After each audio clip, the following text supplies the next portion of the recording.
नमस्ते। ओवरव्यू में आपका स्वागत है। हमेशा की तरह 3 विषय।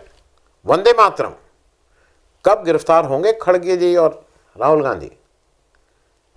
गोडसे सावरकर आरएसएस का संबंध कोर्ट ने में स्वीकार किया गया।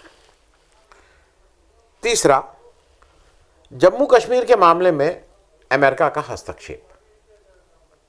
इन तीनों विषयों पर बात करने से पहले हमेशा की तरह आपसे आग्रह, चैनल को सब्सक्राइब करें और अगर हो सके तो चैनल की मेंबरशिप भी ले लें। मेंबरशिप का मतलब कि आप एक छोटी रकम हर महीने हमें आर्थिक सहयोग के रूप में देते हैं, और अगर आप हर महीने का कमिटमेंट नहीं करना चाहते हैं तो एक बार एक मुश्त भी आप हमारा आर्थिक सहयोग कर सकते हैं। हमें आपके इस आर्थिक सहयोग की आवश्यकता भी है और अपेक्षा भी। तो सबसे पहली बात, वंदे मातरम, कब गिरफ्तार होंगे खड़गे जी और राहुल गांधी।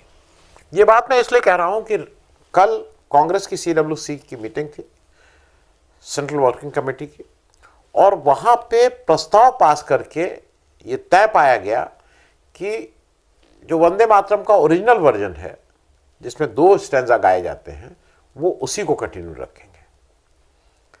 और उनका कहना है कि 1937 में ये पास हो गया था, इसलिए हम उससे डिविएट नहीं हो रहे हैं।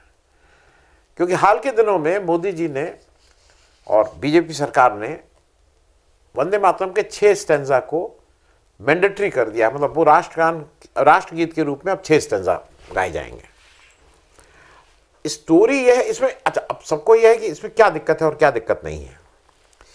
1870 में बंकिम चंद्र चटर्जी ने बांग्ला भाषा में वंदे मातरम लिखा था, और 1882 में 1882 में ये पहली बार पब्लिश होके, प्रकाशित होके आनंद मठ, जो उनका एक बहुत ही मशहूर उपन्यास क्या कहानी थी या उपन्यास था, उसमें प्रकाशित हुआ था।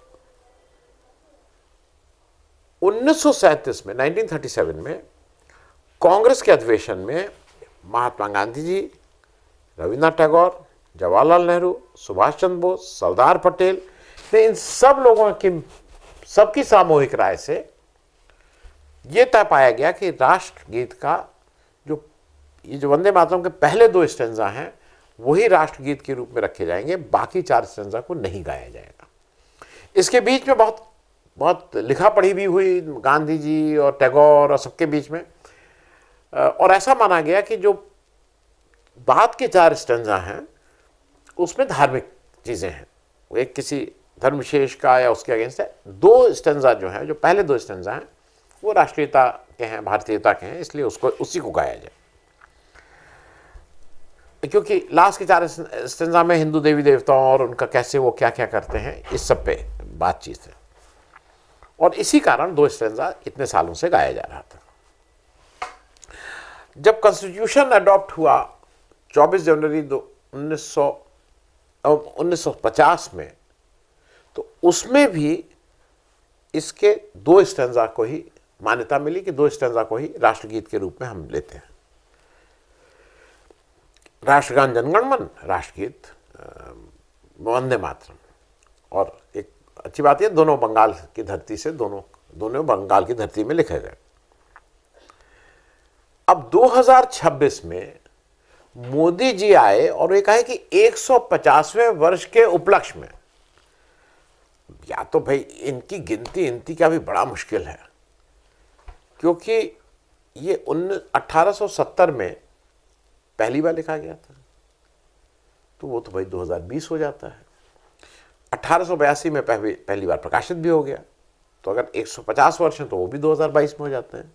ये कौन सी गिनती कहाँ से 26 किया, तो ये तो भाई मोदी जी हैं तो मुमकिन है।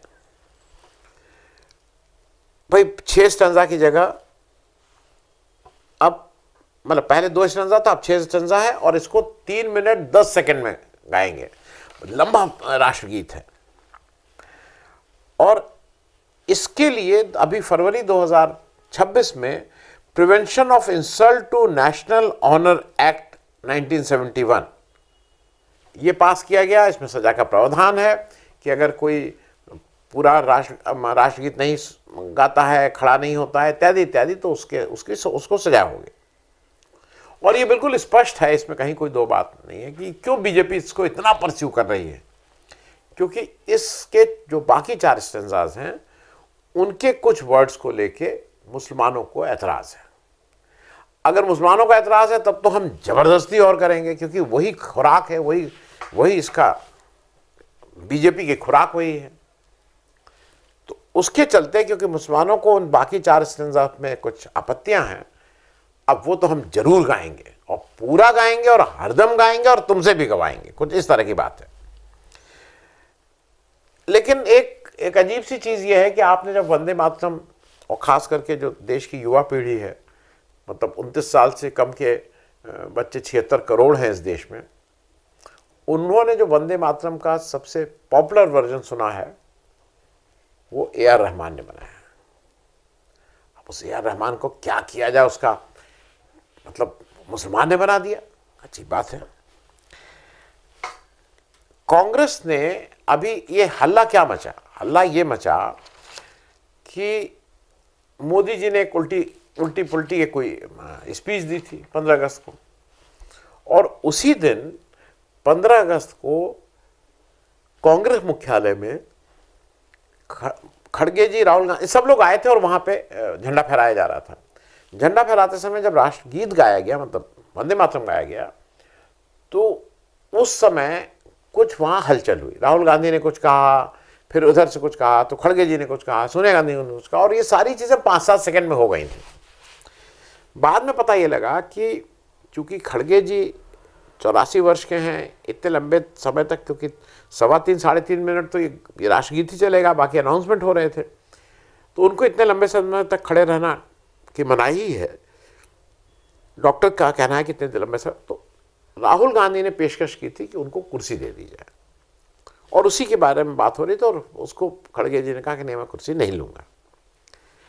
अच्छा, उसके बाद 18 अगस्त को खड़गे जी गोवा गए थे, वहां पे भी खड़गे जी ने तो वहां पे 2 स्टैंजा सुना, और उन्होंने बिल्कुल साफ कहा कि भाई कांग्रेस के, हम लोगों का जो कॉन्स्टिट्यूशन है, हमारा जो देश का मूल कॉन्स्टिट्यूशन है, उसमें 2 स्टैंजा था, हम 2 स्टैंजा सुनेंगे। अब मुख्य बात यह है कि बीजेपी अब क्या करेगी।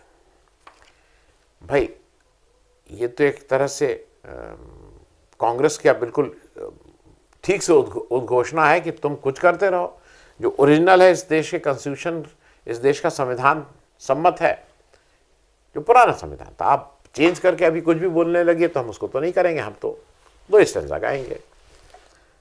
अब टेक्निकली ये क्या कर सकते हैं। अच्छा, इसमें बड़े कड़ी सजा का प्रावधान है, ये सब किया गया है। अब मेरे ख्याल में न मोदी जी को न बीजेपी को समझ में आ रहा है कि इसका किया जाए, क्योंकि अगर ये इसको, इन लोग को पकड़ के इस पर ट्रायल चलाते हैं तो ट्रायल कितना स्टैंड होगा ये देखने की बात है। तो एक जिसको कहते हैं ना सेल्फ गोल कर लिया है। अब दूसरी बात कर लें, गोडसे सावरकर आरएसएस का संबंध कोर्ट में स्वीकार किया गया। गोडसे और सावरकर दोनों एक दूसरे के रिश्तेदार हैं। सावरकर ने 10 बार माफी मांगी थी, ये उनका अपना ही ग्रैंडसन जो है वो स्वीकार कर रहा है, सात्विक सावरकर। और जो सबसे बड़ा खुलासा हुआ है जो इस वाले उसमें, वो एक बहुत इंटरेस्टिंग है। इंटरेस्टिंग ये है, ये मैं लगा दे रहा हूँ, ये मेरे मित्र हैं अजय प्रकाश, उन्होंने बनाया बहुत मेहनत से, अच्छा वो है। सावरकर के जो भाई थे, उनके लड़के के लड़के, ये जो अभी भाई साहब जिन्होंने मुकदमा किया है, सात्विक सावरकर जी, उनके मतलब परबाबा थे, और नहीं हाँ परबाबा। और जो गोडसे हैं, तो नाथूराम गोडसे उनके छोटे भाई गोपाल गोडसे की लड़की जो है वो इनकी माँ है।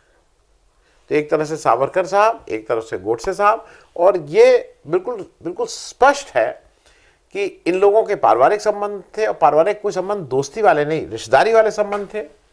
ये भी स्पष्ट अब है कि जो इनके सावरकर जी के पौत्र जी ने कहा कि नहीं, गोडसे और नाथूराम, गोपाल गोडसे और नाथूराम गोडसे, ये सब लोग सावरकर, ये सब आरएसएस के सदस्य थे, सावरकर भी आरएसएस के सदस्य थे। तो ये जो बार बार झूठ बोलते हैं, और उसमें हमारे अटल बिहारी वाजपेयी जी भी झूठ बोलते हैं कि भाई आरएसएस का नाथूराम गोडसे से कोई लेना देना नहीं है, उनका अपना घर का, उनका नाती पोता ये जो है वो कह रहा है कि नहीं नहीं वो है।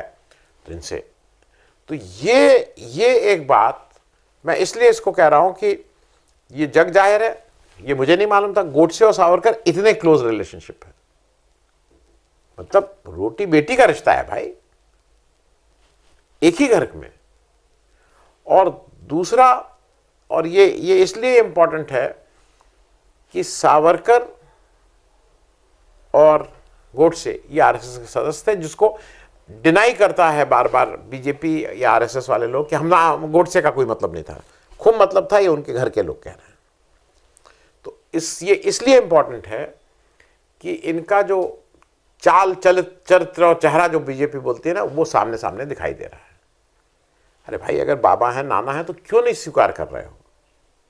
और अगर आरएसएस के आउटफिट हो तो क्या दिक्कत है स्वीकार करने में?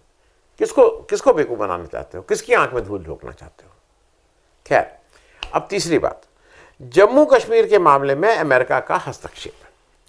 ये थोड़ी सब इन तीनों खबरों में ऐसे देखने से लगेगी कि बहुत छोटी खबर है, लेकिन एक बड़ा कुछ ऐसा हुआ जो हमारे देश की मतलब जो सॉवरेनिटी है उसके ऊपर कहीं ना कहीं हमला जैसा मुझे लगता है।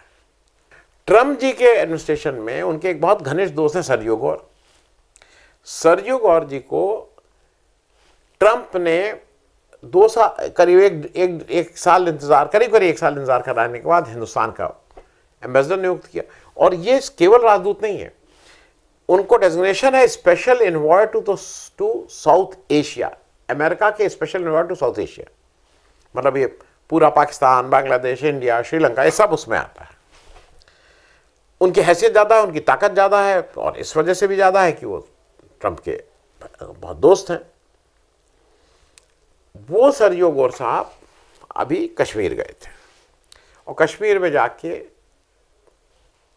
उन्होंने उमर अब्दुल्ला से बातचीत की, वहाँ तक भी ठीक है। अब वो आज शायद लद्दाख जा रहे हैं, लेकिन वहाँ पे जो उन्होंने स्टेटमेंट दिया, जो आज के पेपर में भी कैरी किया है, और उसमें जो उन्होंने कहा वो जरा बहुत खतरनाक है। JNK important part of India, फिर से JNK important part of India. JNK Hindustan का महत्वपूर्ण हिस्सा है। हम लोग अभी तक समझते थे और समझते हैं और मानते हैं कि Jammu and Kashmir is an integral part of India. Jammu Kashmir Bharat का अभिन्न अंग है, महत्वपूर्ण अंग नहीं है, अभिन्न अंग है। अब सरयू गौर तो कह रहे हैं नहीं नहीं वो इंपॉर्टेंट फॉर इंडिया है। ये मेरे ख्याल में एक बड़ा स्टेटमेंट है, क्योंकि यहां के भक्त शुरू हो गए हैं, अरे इस्लामाबाद को एक वो भेज दिया, संदेश भेज दिया, इस्लामाबाद को ठीक कर दिया। ठीक उसने तुमको कर दिया है, जो एक इंटीग्रल पार्ट ऑफ इंडिया था उसको अब वो कह रहा है it is a important part of India, not integral, हमारा अभिन्न अंग नहीं बोल रहा है उसको। दूसरा ये कि बहुत हल्ला मच रहा है कि क्या बात है, और सरयू गौर जी चले गए। अभी 2-3 साल पहले जब अभी ट्रंप नहीं आए थे, बाइडेन के ज़माने में अमेरिकन राजदूत जो पाकिस्तान में था, वो पाक ऑक्यूपाइड कश्मीर जो है, पाक अधिकृत कश्मीर जो हमारा है, उसमें गए थे 2-2 बार, और भारत सरकार उसमें हल्ला मचाती रही कि नहीं ये नहीं, वो कोई नहीं माने, वो 2 बार गए।